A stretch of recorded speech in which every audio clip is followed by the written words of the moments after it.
What's going on, everybody? It's Andy here and welcome to my Game Week 19 preview, a video where I'm going to take you through my team, what my thoughts are going into this week, kind of players I'm looking at either getting rid of or bringing in, thoughts on big matters like Kane. A lot of people are looking at getting rid of him. Am I thinking the same? And also what my captain is going to be for the week. So we're just going to jump straight into it, look through my team, and I'll go through what I'm thinking for this week. So this is where we're at the moment. I'm not going to go through every single player because it's quite obvious while I'm playing players like Christensen, Otamendi, etc. So I'm not going to go through them because I think you know while I'm playing them. I'm probably going to look at goalkeepers because obviously I've got Pope, Elliott's just come back. Harry Kane's a big subject people are talking about right now, and captain this week because I've captained Hazard or Kane the last 5 game weeks, but as you can see, I've finally got it on someone different. I think Sterling's looking great right now. You don't need me to tell you that, and obviously Bournemouth at home is a great fixture. So start with the goalkeepers. I was getting a bit worried about owning Pope because Burnley's fixtures get really bad now. They don't really have a good home fixture against like a non-big side until game week 28, and there's a few away fixtures in between. You know, there's one against Huddersfield which might be okay, but generally you want to play your goalkeepers in the home game for the most part.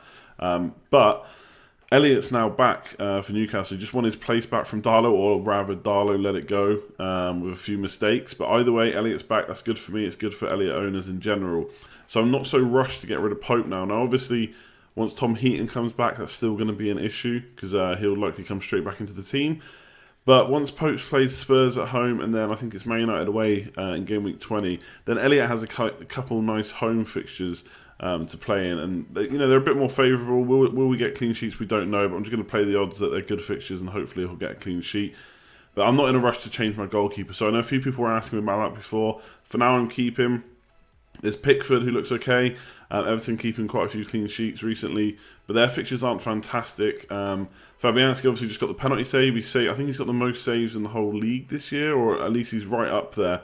Might not be the whole league. Actually, I think that's David De Gea now I think about it. But Fabianski's still doing really well this year. But basically, I'm just not changing my keeper yet, so I've not given it too much thought. There's obviously David De Gea I could bring in for a bit of extra money, but I don't tend to like spending money on my goalkeeper.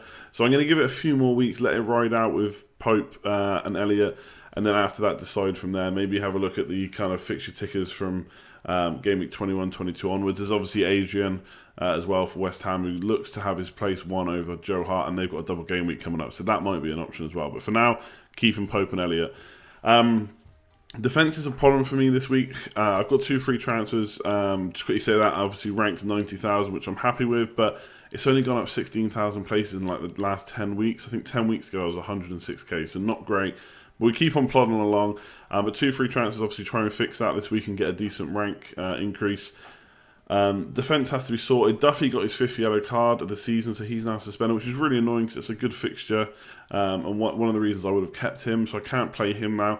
I've got me. I don't really want to double up with Pope and me. I think, arguably I could play Elliott instead against West Ham, but I just think I'm going to go for the home fixture. Spurs not looking fantastic this season. You probably wouldn't bet on them scoring too many goals. Burnley just don't concede that many, so I'm going to play Pope, but I don't want to play me as well. I think that's just overboard. So right now I'm having to play Maguire for against Man United, which I don't really want to do. So I'm going to make a defensive change. Everyone's looking at Man United defenders for obvious reasons. They're so highly owned. They're keeping so many clean sheets that every time they get a clean sheet, that's a red arrow, or at least a bit of a rank drop for you if you don't own them. Obviously, you can cover that with other players. If Christian gets a clean sheet, that's just as good as Jones getting one. But obviously, if you don't get as many as the Man United players or the ones that are owned by a lot of the FPL managers, then you're in for a bit of trouble. So I'm looking at Man United defender, either Jones or Smalling right now. Valencia's just got injured. Ashley Young's obviously listed as a midfielder, so it's Jones or Smalling. Really, Jones seems to clear up the bonus points, but Smalling's been pretty much injury-free and started like the last 10 or 11 games, I think, now. He looks stronger, probably got a bit more goal threat. So really, you're over going for Jones, bonus points, not James, or Smalling's threat. I don't know, I tend to sway towards Smalling right now, to be honest. We've seen Phil Jones be injury prone in the past. Will that happen again? We don't know. He's just played 2 in a row, so maybe not. But I think Smalling, they're both 5.4 million, would be the one I look for. Other than that, I'm going to be looking at West Ham defender. They're in good form right now. Whether that will continue, we'll have to see. But Moyes has come in, he's kind of tightened them up. They've got really nice fixtures, plus the double game week, but obviously keep in mind they've got a blank in game week 21. So if you are bringing them in now, make sure if you're loading up on kind of Spurs and West Ham players, note that you're going to They're going to miss Game Week 21, a period where there is quite a lot of rotation anyway, so you're not going to have too many subs to back it up. So I'm looking at bringing a West Ham defender in. I've already got Kane. I won't really be looking at bringing in any more from kind of West Ham or Spurs until Game Week 22, when I may load up a bit more. So I'm looking at three West Ham defenders right now. You've got Ogbonna and Masuaku are the two that people are really looking at. Ogbonna seems to do, again, it's a bit like James this morning. Ogbonna seems to do better on bonus points. Masuaku is a bit more of a flair player. If you watch him play, he looks skillful. Used to be a left winger, which is probably hence the reason why he's so good as or he's looking good as a left wing back.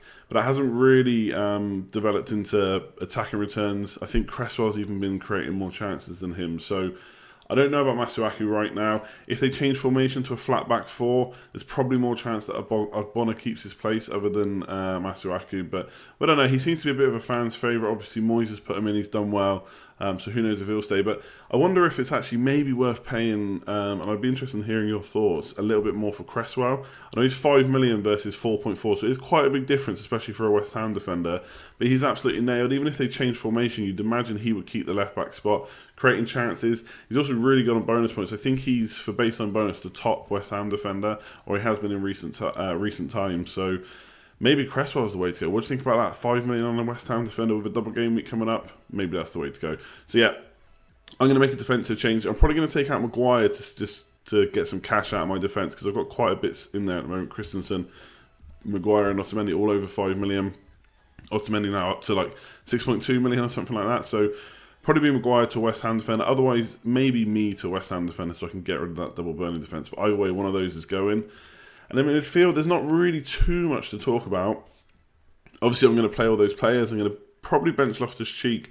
It's probably now worth talking about my transfers for this week. So I'm looking at maybe taking Harry Kane out. If you watched the Scoutcast last night, I'm recording this on Tuesday, so we did the Scoutcast on Monday this week. We talked about Kane out. Obviously, Jay's already done that. A few of us were considering it. I talked about it on Twitter over the weekend when he blanked. It's really, you got Burnley away, which I'm not expecting big returns in. You got Southampton at home, which looks like a good fixture, but they did really well against Chelsea, so I'm now wondering how good that is. On their day, Southampton can keep a team, not necessarily a clean sheet against Spurs, I don't expect that, but keep the amount of goals down. So we're really expecting Kane to score a brace this week, a brace next week, I'm not so sure.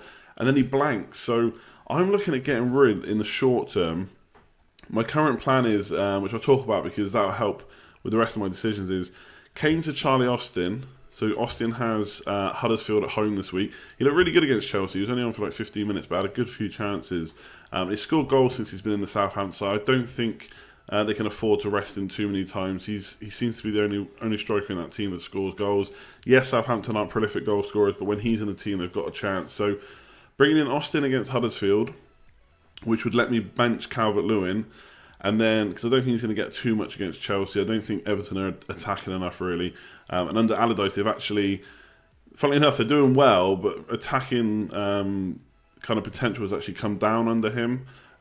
So Calvert-Lewin's doing fine. I'm not saying get rid of him. He's only 5.3 million. So a bit like when I had Atsu earlier in the season.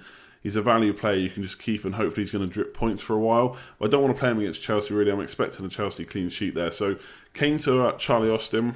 And then Loftus-Cheek upgrade, and it could pretty much be anyone. I'd look at probably bringing in either Pogba at Man United or a Man City midfielder.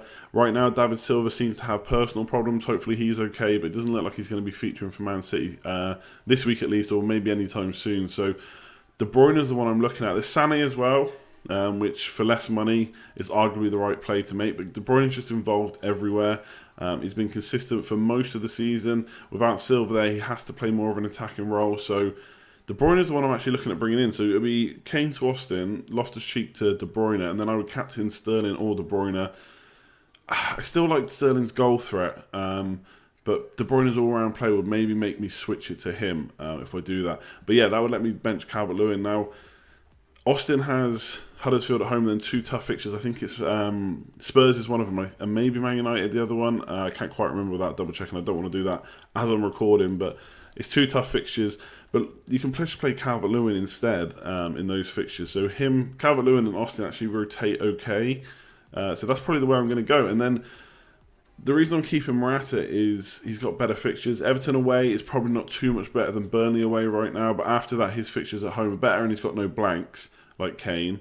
And also I would have money in the bank. I'd have, I think, 1.5 million in the bank, so I'm not too far away from getting Kane back. And that could then be maybe, I mean, Game Week 22, remember, is still like 3-4 game weeks away. So anything could happen between now and then. So I could downgrade Hazard or De Bruyne and do Morata to Kane to have him for the double game week if I want.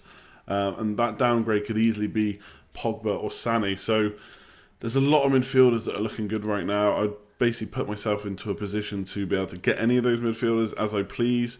And I think right now that's the way to go. And if it does come to the point where I need 2 premium strikers, if I've got players like Hazard and De Bruyne in midfield, they're easy downgrades to get that money back into to the strike force. So that's what I'm looking at doing. I don't know for definite if I'm going to do that, because one thing that's playing on my mind is Kane and Morata are both 1 yellow card away from suspension. So if I take Kane out and keep Morata, and then Morata gets a yellow card, that's probably another transfer I need to make next week, because I'm not going to want to play Calvert-Lewin and Austin and bench Morata. I'm probably not going to want to do that. So I'm a bit wary that they've both won away, but I think I'm just going to take the plunge. I actually spoke about Kane's value after game week 1, saying that he would have to perform for that price tag, and he's just not really. And then in the end, I actually ended up getting rid of Lukaku instead of Kane because of his value, and didn't think he was maybe value enough. And in the end, that was a poor choice at the time. It hasn't been so bad since. But yeah, I've spoken about this a few times about value. I think it's a big topic in the FPL community right now, and obviously, people have seen Kane being released by other FPL managers, and it's been doing okay. So suddenly it's a big thing. So I'm probably a bit late to the party on this, but I think I'm going to do it. I'm going to stream Wednesday and pretty much Wednesday and hopefully Thursday as well. So I'll talk you through that, and I'll let you know when I've made those transfers on Twitter, etc. But yeah, I think I'm taking a 4-point hit. So 2 free transfers: Kane, Maguire, and Loftus-Cheek out. Austin, De Bruyne, and a West Ham probably defender in. And yeah, benching Calvert-Lewin. And then I'll have to captain Sterling on De Bruyne. I'll wait till the last minute to decide that. Currently it's on Sterling. And I'm kind of tempted to switch to De Bruyne because I feel like he's got maybe a slightly bigger ceiling, although Sterling's been doing so well recently. Maybe that's a stupid thing to say. Let me know what you think. Am I crazy? Am I just jumping on the bandwagon with Kane out? Is he going to punish me a lot? Obviously, if he does get a brace against Burnley and against Southampton, I'm really going to wish I had him, obviously. But I'm not going to captain him. I don't... Even against Southampton, in Game Week 20, there's other players with good fixtures. So I'm not drawn to... I haven't captained Kane consistently for a while. I'm at the point now where I'm happy not to do that. Sterling's in this week. So do I really need him? I don't know. Let me know below. Are you getting rid of Kane? Do you think this is crazy talk? I'm sure there's a lot of different opinions on this. But I'll finish the video there. That's kind of my thoughts on this week, what I'm going to do. Like I said, I'll be streaming hopefully Wednesday. I'm pretty sure I'll be streaming on Wednesday. I know recently I've not been as consistent as I had been. Just stuff's up in the air. It's Christmas, etc. My internet's playing up a bit. So I can't stream on Sundays because the signal's not good enough, which is ridiculous in 2017, I know. But that's the way it is. So hopefully stream on Wednesday. Stream on Thursday maybe. And then I'll just play it by ear over Christmas because obviously it's going to be busy with family and stuff. So we'll go from there. Like, comment, share, subscribe if you've enjoyed the video. Good luck in Game Week 19. Let me know what you're doing below, and I'll see you next time. Cheers all.